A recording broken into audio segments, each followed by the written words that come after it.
ओम शांति। 4/2/2025 में बाबा के महावाक्य हैं। हेडलाइन है, मीठे बच्चे, बाप तुम्हें अविनाशी ज्ञान रत्नों का दान देते हैं, तुम फिर औरों को दान देते रहो, इसी दान से सद्गति हो जाएगी। प्रश्न है, कौन सा नया रास्ता तुम बच्चों के सिवाय कोई भी नहीं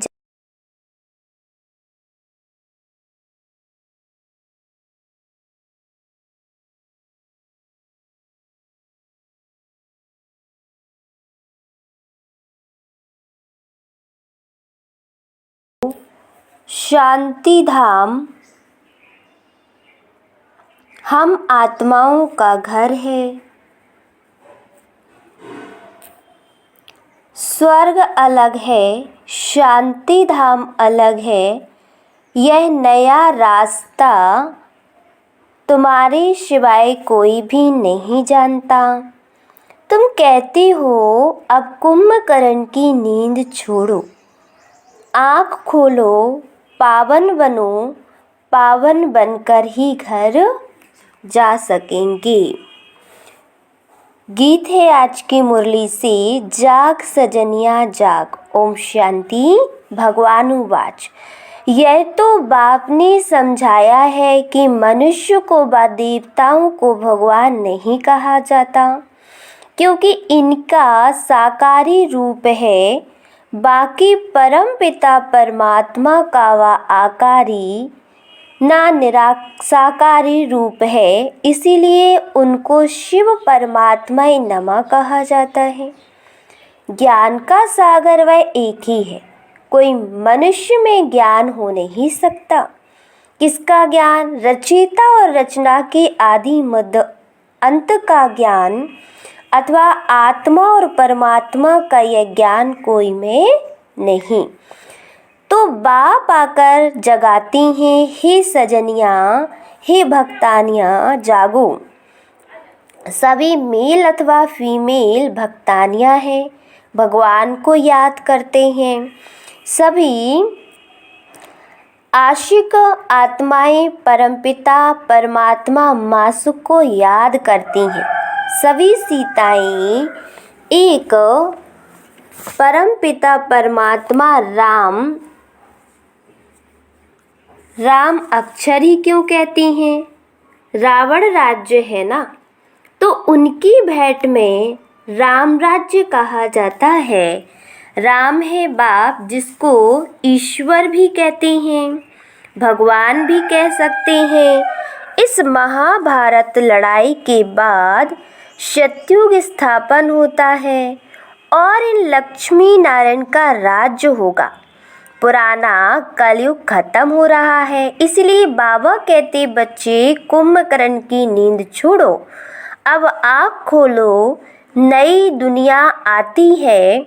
नई दुनिया को स्वर्ग सतयुग कहा जाता है। यह है नया रास्ता। यह घर व स्वर्ग में जाने का रास्ता कोई नहीं जानती।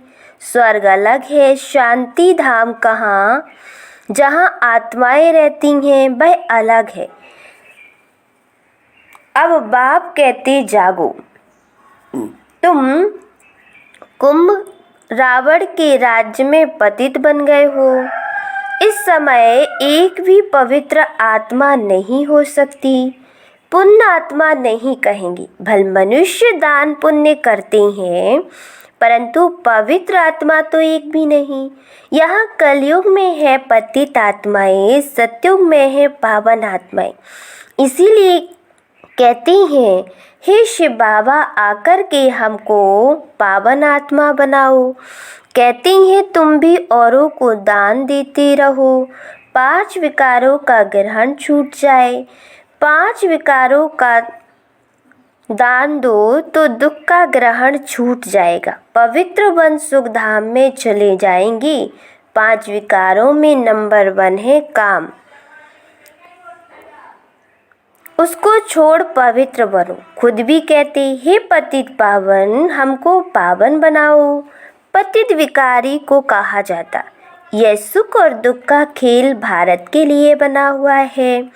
अब भारत में ही आकर के साधारण तन में प्रवेश करती हैं, फिर इनकी भी बायोग्राफी बैठ सुनाती। यह सब ब्राह्मण ब्राह्मणियाँ प्रजापिता ब्रह्मा की औलाद तुम सबको पवित्र बनाने की युक्ति बताती हो। ब्रह्मा कुमार कुमारियाँ तुम विकार में जा नहीं सकते। तुम ब्राह्मणों का यह एक ही जन्म है। देवता वर्ण में तुम 20 जन्म लेती हो, फिर वैश्य शूद्र वर्ण में 63 जन्म। ब्राह्मण वर्ण का यह एक अंतिम जन्म है जिसमें ही पवित्र बनना है। बाप कहते पवित्र बनो। बाप की याद अथवा योग बल से विकर्म विनाश होंगी। यह एक जन्म पवित्र बनना है। सतयुग में तो कोई पतित होता नहीं। अभी यह अंतिम जन्म पावन बनेंगे तो 21 जन्म पावन रहेंगी। पावन थे अब पतित बने हो। पतित है तब तो बुलाते हैं। पतित किसने बनाया? रावण की आसुरी मत ने। शिवाय मेरे तुम बच्चों को रावण राज्य से दुख से कोई भी लिबरेट कर नहीं सकते। सभी काम चिता पर बैठ भस्म हो पड़े हैं। मुझे आकर के ज्ञान चिता पर बिठाना पड़ता है। ज्ञान जल डालना पड़ता है। सबकी सद्गति करनी पड़े। जो अच्छी रीति पढ़ाई पढ़ती उनकी ही सद्गति होती है। बाकी सब चले जाते हैं शांति धाम में। सतयुग में सिर्फ देवी देवताएं हैं, उनको ही सद्गति मिली हुई है। बाकी सबको गति अथवा मुक्ति मिलती है।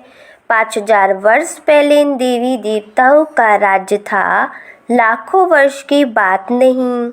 अब बाप कहते मीठे मीठे बच्चों मुझ बाप को याद करो। मन मनावो अक्षर तो प्रसिद्ध है। भगवान उवाच कोई भी देहधारी को भगवान नहीं कहा जा सकता। आत्माएं तो एक शरीर छोड़ दूसरा लेती, कभी स्त्री कभी पुरुष बनती। भगवान कभी भी जन्म मरण के खेल में नहीं आता। यह ड्रामानुसार नूंद है। एक जन्म ना मिले दूसरे से, फिर तुम्हारा यह जन्म रिपीट होगा तो यह एक्ट यही फीचर्स फिर लेंगे। यह ड्रामा अनादि बना बनाया है, यह बदल नहीं सकता। श्री कृष्ण को जो शरीर सतयुग में था वह फिर कहाँ मिलेगा हम? वह आत्मा तो अभी यहाँ है। तुम अभी जानते हो हम सो बनेंगे। यह लक्ष्मी नारायण के फीचर्स एक्यूरेट नहीं है, बनेंगे फिर भी वही। यह बातें नया कोई समझ ना सके। अच्छी रीति जब किसी को समझाओ तब 84 का चक्र जानेंगी और समझेंगी। बरोबर हर एक जन्म में नाम रूप फीचर्स आदि अलग अलग होती। अभी इनके अंतिम 84वें जन्म के फीचर्स आए हैं, इसीलिए नारायण के फीचर्स करीब करीब ऐसे दिखाए, नहीं तो मनुष्य समझ ना सके। तुम बच्चे जानते हो मम्मा बाबा यह लक्ष्मी नारायण बनती हैं। यहाँ तो 5 तत्व पवित्र नहीं, यह शरीर सब पतित।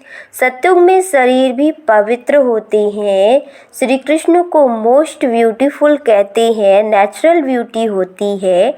यहाँ विलायत में भल गोरे मनुष्य, परंतु उनको देवता थोड़ी कहेंगे। दैवी गुण तो नहीं है ना, तो बाप कितना अच्छी रीति बैठ समझाते।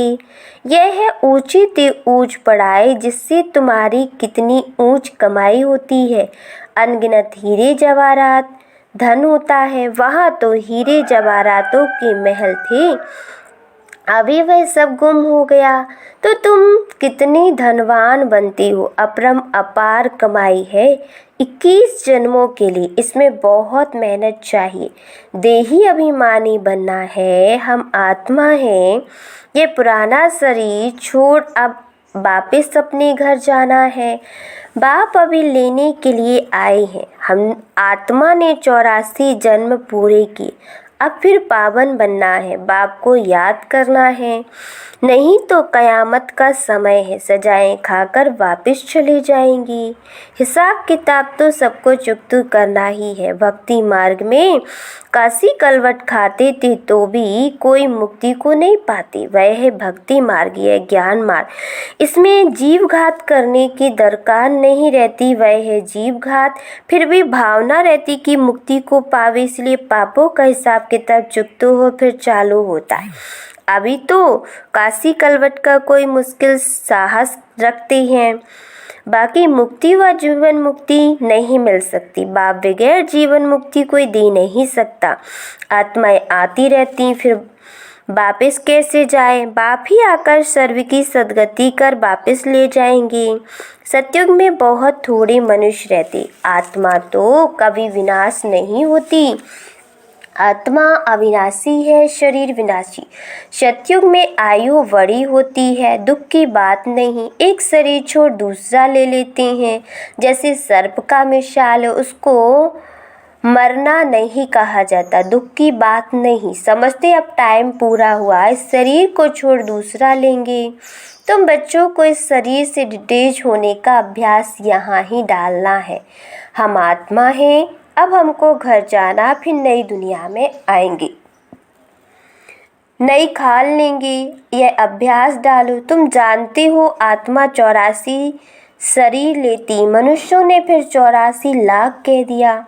बाप के लिए तो फिर अनगिनत ठिक्कर फित्तर में कह देते, उसको कहा जाता धर्म की गिलानी।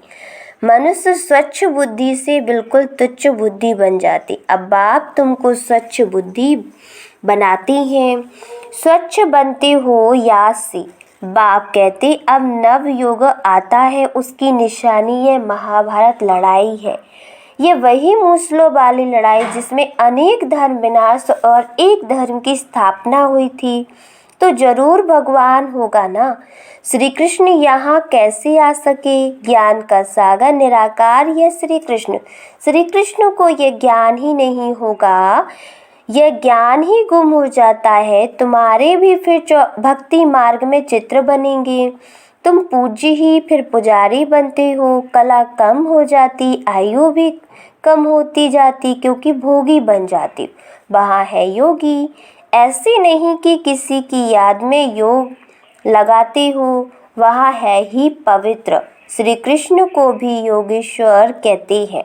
इस समय श्री कृष्ण की आत्मा बाप के साथ योग लगा रही है। श्री कृष्ण की आत्मा इस समय योगेश्वर है। सतयुग में योगेश्वर नहीं कहेंगे, वहाँ तो प्रिंस बनती है। तो तुम्हारी पिछाड़ी में ऐसी अवस्था होनी चाहिए जो सिवाय बाप के और कोई शरीर याद ना आए, शरीर से और पुरानी दुनिया से ममत्व मिट जाए। सन्यासी कहते तो पुरानी दुनिया में है, परंतु घरबार से ममत्व मिटा देते। ब्रह्म को ईश्वर समझ उनसे योग लगाते, अपने को ब्रह्म ज्ञानी तत्वज्ञानी कहते। समझते हम ब्रह्म को ईश्वर समझ उनसे योग लगाते हैं, अपने को ब्रह्म ज्ञानी तत्वज्ञानी कहते हैं, फिर सोचते ब्रह्म में लीन हो जाएंगे।